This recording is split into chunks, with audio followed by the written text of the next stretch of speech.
I was in the kitchen, arranging the plates for Thanksgiving dinner, when the doorbell rang. It was just the three of us this year, Mom, Ben, and me. The dinner was going to be small, cozy, just like Mom had wanted. She'd said she wanted a low-key holiday this year, but I suspected it had more to do with her wanting a break from the usual Thanksgiving chaos. I was carefully placing the plates on the table, my fingers grazing the edges of the fine china, Mom's heirloom set that only came out on special occasions. It was one of those little traditions we kept, even though the holiday felt different this year. The usual hustle and bustle of a bigger gathering was gone. No aunts, no cousins, just the three of us. "Hey, can someone get that?" Mom called from the living room. I froze for a second, unsure. I was busy, and I was holding one of the delicate plates that could easily break if I wasn't careful. "Ben, can you get the door?" I yelled, hoping to avoid an interruption. Ben, my 14-year-old brother, was lying on the couch in the living room, his eyes glued to his laptop screen. "Ugh, not now, Emily," he groaned without even looking up. "I'm watching a movie." "Ben, come on, get the door," I repeated, trying to maintain my balance while holding the china. My patience was thinning. He knew I was already balancing everything in the kitchen. Mom came into the dining room, her hands wet from drying dishes. "I'll get it," she said, her voice tired but calm. I nodded in relief and returned to the table, trying to focus on getting everything perfect. It was a quiet evening, and despite how small it was still Thanksgiving, one of those holidays that meant family, even if it was a different kind of family gathering this year. I heard the front door open, followed by a brief silence. Then I heard Mom's voice. "Can I help you?" A man's voice answered, rough and soft. "Sorry to bother you on Thanksgiving. I was wondering if you have any food you could spare?" I froze. My heart skipped a beat, and my mind raced as I felt a sudden rush of anxiety. A homeless man? On Thanksgiving? My stomach twisted into a knot, and I glanced up at Mom. We locked eyes across the room, both of us uncertain about what was happening. I didn't know how to feel about this. Our small, intimate dinner was about to be disrupted by a stranger. Mom didn't move. I heard the door close gently, and then I could hear her footsteps as she walked back toward the kitchen. Dad appeared a few moments later, wiping his hands on his shirt as he walked in from the hallway. "What's going on?" he asked, his voice sounding calm, but there was a hint of confusion in it too.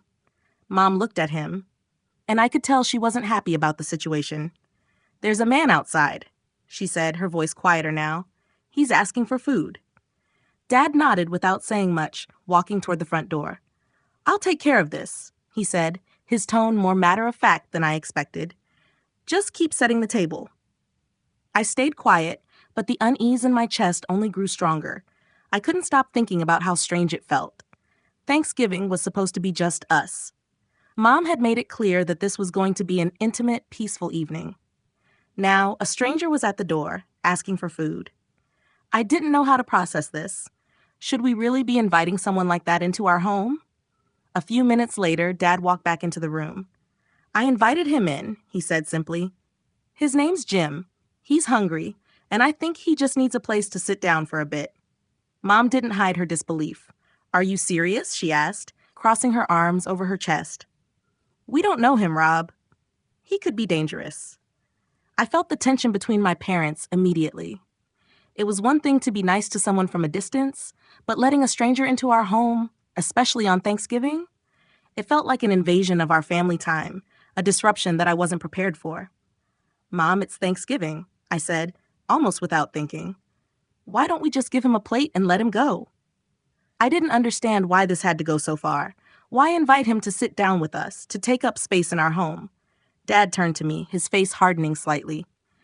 "Emily, I know this feels weird, but he's hungry. We have enough food. Don't you think we should help?" I felt the weight of his words sink in, but my discomfort didn't go away. This wasn't part of the plan. This wasn't how I pictured Thanksgiving. Mom stepped forward, her voice filled with concern. "I get that, Rob, but we can't just let anyone into our house. What if something goes wrong?" Dad stood there for a moment, and then turned to me. His voice softened, but there was a quiet conviction behind it. "When I was a kid, people helped me out when I had nothing. I've never forgotten that kindness," he said, letting the words sink in. "I want you kids to understand that sometimes Doing the right thing isn't about comfort. It's about compassion. I looked at Mom, who still seemed uncertain, but I could see she was listening. She wasn't ready to accept it, but she was processing it. At that moment, I understood.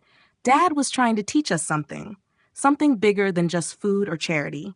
It was about doing the right thing, even when it's uncomfortable, even when it's not the easiest thing to do. A few moments later, Jim stepped into the house, and I felt my heart skip again. He was much older than I expected, probably in his late 50s, with weathered skin and tired eyes. His hair was a tangled mess and his clothes were worn out, nothing that screamed Thanksgiving guest. He was thin, almost frail, wearing a jacket that looked too big for him, with shoes that had seen better days. There was a quiet humility about him, though, and I couldn't shake the feeling that he wasn't here to make trouble. But still, having a stranger at the dinner table felt wrong. "Thank you for letting me in," Jim said softly, his voice hesitant, almost apologetic. He stood awkwardly at the doorway, not sure if he should step in further, as if waiting for permission. I just nodded, unsure of what to say. This wasn't how I imagined Thanksgiving. Not at all. Mom didn't say anything, just gave him a tight smile, and I could tell she was trying to mask her discomfort. She looked over at Dad, still standing in the hallway, but he seemed resolute. "Jim, this is our daughter Emily and our son Ben," he said, motioning toward me and my brother, who had stopped pretending to watch his movie and was now staring at Jim with wide, curious eyes. "We're glad you could join us." Jim smiled softly, nodding. "I appreciate it. I didn't mean to intrude. I just haven't had a proper meal in a while." His voice cracked slightly, but he quickly cleared his throat and continued, "It's been a tough few years." I could tell he didn't want to go into the details, so I didn't press him for more. Instead, I simply said, "It's okay. You're welcome to stay." Dad offered him a warm smile, then turned to me. "Emily, why don't you set a place for Jim?" It felt like a surreal moment, setting another plate at the table for a stranger. But the way Dad said it, so matter-of-factly, made me feel like this was the right thing to do, even if it was uncomfortable. As Jim sat down at the table, I noticed the way he fidgeted with his hands, almost as if he wasn't sure he belonged there. His eyes flicked around the room, taking in the dinner spread, the clean plates, the family sitting together, and I felt a pang of guilt. This was supposed to be our holiday, our time to feel cozy and close, and now there was this awkward, unfamiliar presence at our table. But at the same time, part of me understood why Dad had invited him in. We said grace, a little hesitantly, and then Mom began serving the turkey. The tension in the room was palpable. No one spoke at first except for Ben, who awkwardly muttered "hi" to Jim before turning back to his phone. But Jim was quiet, just picking at his food, eating slowly as though he didn't want to take too much. There was a dignity about him that struck me. He wasn't taking advantage of our hospitality, he was simply grateful for it. Finally, Dad cleared his throat.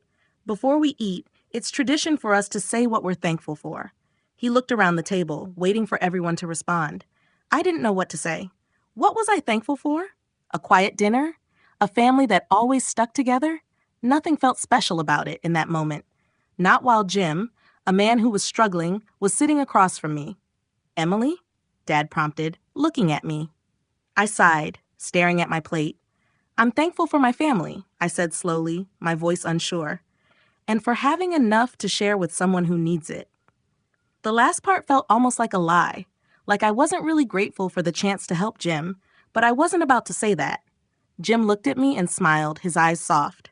"I'm thankful for kindness," he said quietly, "for being seen when you're invisible, for the chance to sit at a table with people who don't see you as a burden, but as a person." His words hit me like a punch to the gut. I hadn't expected him to say something so raw, so full of gratitude. It made me feel selfish for ever thinking he didn't belong here. We all sat in silence for a moment. The weight of Jim's words hung in the air. He wasn't just thankful for food. He was thankful for the dignity that came with being treated as a human being, not a problem or a stranger. After a few minutes, Dad spoke up again. "We're all grateful for the things we have, our family, our health. But I think tonight we're grateful for the reminder that kindness is sometimes all we can give. And it's the most important thing." I couldn't help but agree. The rest of dinner passed quietly. There was no more awkwardness, just a strange sense of peace. Jim ate carefully, not wanting to take too much, and I noticed how deeply he appreciated the food, the warmth of the house, the fact that he had a place to sit and belong for once. When dinner was over and we were all leaning back in our chairs, feeling comfortably full, Jim's voice broke the silence again. "Thank you," he said, looking around the table at each of us. "You've given me more than just food tonight. You've reminded me that I'm still human." And for the first time that evening, I realized just how much this Thanksgiving had changed. It wasn't about the perfect meal or the tradition. It was about understanding the importance of compassion and seeing people for who they really are, no matter where they came from. The weeks that followed felt surreal. Jim, the stranger who had shown up at our door on Thanksgiving, was now an unexpected part of our lives. He didn't stay with us for long, only a few weeks, but it felt like much longer. In that short time, he managed to change something in me, something I hadn't expected to happen. Dad had kept his word. Jim was no longer living on the streets, and he was no longer just the man who came to our Thanksgiving table. He found a part-time job at the local library, something that brought him a sense of purpose again. He even moved into a small apartment in a nearby neighborhood. But despite having his own place now, he still came over for dinner every week. At first, I had hesitated. What would my friends think if they knew we were having dinner with someone like Jim? What would it look like if I told them we were still inviting him to our home? But slowly, the discomfort faded. Jim was different now. He was cleaner, more put together, and more confident in himself. I could see how hard he worked to make his new life work. He wasn't a charity case. He wasn't a victim of his circumstances. He was trying to rebuild, and in doing so, he had become something else, someone we couldn't ignore. One evening, as we sat at the table together, Jim shared something that caught me off guard. He looked at me and smiled, his eyes crinkling with something warm, almost like he had been holding on to a secret for a long time. "You know, Emily," he began, his voice steady but full of gratitude, "I never imagined a time like this. I used to think people who helped others did it for themselves. But you all have shown me something different. You helped because you believed in something bigger than just giving. You believed in seeing the person behind the need." I felt a lump form in my throat. It had been such a simple thing, inviting Jim in that first night. A small act, but its impact had rippled through all of us in ways I couldn't quite explain. I wasn't just thankful for our family's kindness anymore. I was thankful for the way it had helped me grow, helped me see. Ben had slowly warmed up to Jim, too. At first, he was distant, treating Jim like an outsider. But over time, as he saw the way Jim respected our space and our meals, Ben began to ask him questions. Simple ones, like what his life had been like before everything changed, or what books he liked to read. The conversations between them were awkward at first, but they were there, happening in the background of our family dinners, just like any other normal conversation. Then came the day that everything came full circle for me. It was the week of the next Thanksgiving, almost exactly a year since Jim first showed up at our door. As we prepared for our dinner, I found myself feeling a little sentimental. Last year, I'd felt uncomfortable at the thought of a stranger joining us, but this year, I couldn't wait for Jim to be a part of it again. He had become more than just a guest. He was a friend now, someone who had walked alongside us in the past year. The day before Thanksgiving, I saw Dad and Jim standing in the living room, talking quietly about something. I walked by, intending to grab the cranberry sauce from the fridge, but Dad caught my eye and smiled. "Jim's got a surprise for you, Emily." I paused. "A surprise?" Jim turned to me and gave me that warm smile again, the kind that always made me feel like everything was going to be okay. "I know I've been staying here for a while, but I thought it was time I gave you something back." He pulled out a small, neatly wrapped box from his jacket pocket and handed it to me. I unwrapped the box slowly, feeling my heart race in my chest. Inside was a simple keychain, a little silver key with the words "home" etched onto it. "It's not much," Jim said softly, his voice thick with emotion. "But it's something that feels important. I wouldn't be here without you, without the kindness you showed me. This is my way of saying thank you for reminding me that there's always room for one more at the table. The keychain wasn't just a gift. It was a symbol of everything we had shared over the past year, of how far Jim had come and how far we'd all come together. It felt like a small token, but it held so much meaning. That Thanksgiving, when Jim sat down at our table, I saw him differently. Not as the homeless man who had knocked on our door, but as a part of our family, a symbol of what it meant to give someone a second chance. We weren't just grateful for the meal in front of us. We were grateful for each other, for the connection we had, for the lessons we had learned, and for the way our lives had been changed. Jim didn't say much that evening, but his smile said everything. And as we shared what we were thankful for, I realized just how much that dinner, that simple act of kindness, had reshaped our lives. It wasn't just about the food. It was about the people we let in, the lives we touched, and the bonds we created along the way. And as I looked around the table, I finally understood what Thanksgiving was really about. It was about seeing each other, really seeing each other, and offering a place for people to belong, no matter where they came from or what they had. This Thanksgiving, I wasn't just thankful for my family. I was thankful for the family we had created, one stranger at a time. The following months passed in a blur of new routines and unexpected lessons. Jim's presence in our lives, once an unanticipated disruption, had become an essential part of the fabric of our daily existence. I hadn't realized how much of an impact he'd made until one quiet evening when I was sitting on the porch, watching the sunset, lost in my thoughts. It had been a year since Jim first showed up on our doorstep, and somehow it felt like a lifetime had passed. In that time, he'd not only rebuilt his life, but had become an anchor in our own. I couldn't help but think back to how I'd felt that first night when he sat at our table, the weight of his story heavy in the air. It seemed so strange then, so out of place, to have someone who wasn't family join us. But now, everything felt different. There was no awkwardness, no discomfort. Jim was family. One evening, as the leaves started to turn and the air grew crisper with the arrival of autumn, Dad pulled me aside. He had a look on his face, a mix of excitement and a little bit of apprehension, that told me something important was coming. "Emily, I think it's time we do something for Jim," Dad said, his voice filled with purpose. "He's worked so hard to get back on his feet, and I think we should show him just how much we appreciate everything he's done for us." I tilted my head, unsure of where this conversation was headed. "What do you mean?" Dad smiled, his eyes lighting up with an idea I could already sense was something special. "I want to ask Jim to join the family business, help out with some work at the shop. He's been so good to us, and I think he deserves a chance to grow even more." It took a moment for the words to sink in, but when they did, my heart swelled with pride. Jim, who had once been on the edge of homelessness, was now part of something more, something that could offer him long-term stability and a new sense of purpose. He had worked so hard to get here, and now Dad was offering him a chance to contribute to something lasting, something bigger than just a meal or a place to stay.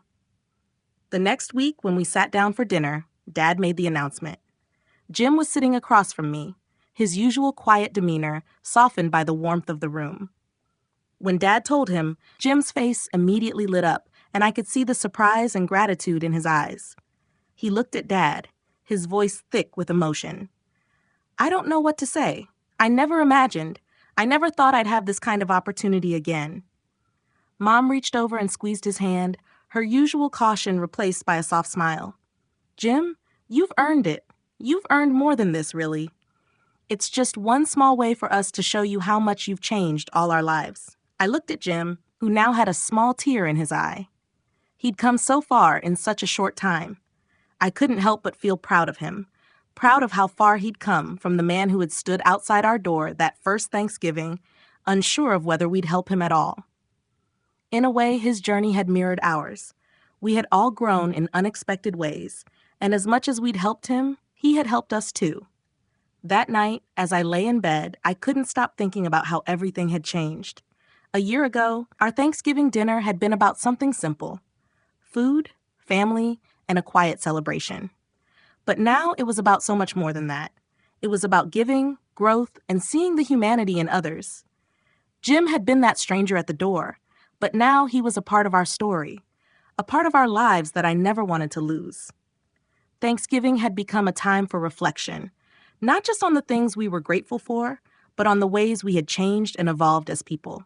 I never could have predicted that a simple act of kindness, a dinner invitation, would lead to something as profound as this. And as I thought about the future, I realized that I was no longer just thankful for the people in my life. I was thankful for the unexpected gifts that came from stepping outside my comfort zone and allowing a stranger to sit at our table. A few weeks later, Jim started working at the shop. It wasn't glamorous work, but it didn't matter. For the first time in years, he had something to hold on to, something that allowed him to stand tall. And when he smiled, his eyes no longer held the same weariness they once had. He was different, stronger, more confident, and above all, he was home. And so were we. That Thanksgiving, when we gathered around the table again, everything felt full of love, full of lessons, and full of people who had found a place in each other's lives. And I realized, as I looked around at my family, that it wasn't the turkey or the mashed potatoes that made the holiday special. It was the people we shared it with, and the bonds we formed by simply opening our hearts to one another. We didn't just pass the food around that year. We passed around something even more valuable: compassion, understanding, and a shared sense of belonging. And I was grateful, truly grateful for every bit of it. A year had passed since Jim joined us for that Thanksgiving dinner, and the changes in all of us were impossible to ignore. What had started as a small act of kindness, a simple invitation, had turned into something deeper than I could have imagined. It wasn't just about offering a meal anymore. It was about offering someone a second chance. It was about recognizing that sometimes the best way to grow is by helping others grow alongside you. Jim had settled into his role at the shop, and I could see how much it meant to him. At first, it had been just about having a job, something to keep him busy and help him get back on his feet. But as the months went by, I saw something change in him. He was more than just someone who worked there now. He was part of the family. His confidence grew. He started to take initiative, helping Dad with things that no one else had time for. And slowly, he began to share more of his life with us. We'd never really asked about his past, and he hadn't volunteered much, but as time passed, it became clear that he was ready to talk. One evening, after a long day at the shop, we were all sitting in the living room, and Jim, looking more relaxed than I'd ever seen him, started telling us his story. I had no idea how much he had been carrying, how much he had hidden beneath the surface. His voice was quiet, but steady as he spoke. "I never thought I'd be here, sitting with all of you like this," Jim began, his hands resting on his knees. "I used to have everything: a house, a career I loved, a wife who supported me. But when Susan got sick, everything changed. It wasn't just losing her, but losing everything we'd built together." I could see the pain in his eyes, the kind of sorrow that never truly leaves. His voice faltered for a moment, but he pushed forward. "I had to put her in a facility, the best I could afford. But it drained me, emotionally and financially. I couldn't keep up with the bills, lost my job, lost everything. I couldn't imagine what that must have been like." The way Jim spoke about Susan, you could tell how much he loved her. His whole world had crumbled around him, and it seemed like he didn't know where to turn. "But you're here now," Dad said, his voice firm but kind. "You've come through the hardest part, Jim. You're stronger than you realize." Jim smiled faintly, nodding. "I didn't think I could ever get here. I used to think I'd lost my way completely. But when I came to your door, when you all opened your home to me, I realized I still had a place in the world. It wasn't just the food you gave me, but the way you treated me like a human being again. You reminded me that I still had worth." His words hit me harder than I expected. Jim wasn't just talking about getting a job or a roof over his head. He was talking about being seen, about being remembered. And I realized then that what we had done wasn't just a favor. It had been an invitation to step back into the world. We had given him not just a plate of food, but a chance to live again, to rebuild his life, not from the ground up, but with people who believed in him. I looked over at Mom, who was wiping away a tear, her expression soft. "We're proud of you, Jim," she said, her voice steady. "You've come a long way, and we're glad to be a part of it." Jim's eyes flickered with gratitude, and I saw something shift in him. That quiet humility I had noticed when he first arrived had given way to something else, a sense of pride, not in himself alone, but in the family he had found. As I sat there, listening to Jim talk, I realized that this was the most important lesson I'd learned in a long time. Helping others wasn't about doing something big or grand. It was about being there, in the small moments. It was about showing up for someone who didn't know if anyone would show up for them. The next Thanksgiving, Jim was once again at our table, but this time it felt different. He wasn't just a guest or a stranger who had found his way into our home. He was a part of the family, in every sense of the word. When we went around the table to share what we were thankful for, Jim's words were simple but meaningful. I'm thankful for all of you, for opening your hearts, for giving me a place to stand, and for reminding me that I'm not alone. And as we shared our thanks that night, I realized how much had changed. How much we had all changed. Thanksgiving was no longer just a holiday to be thankful for what we had.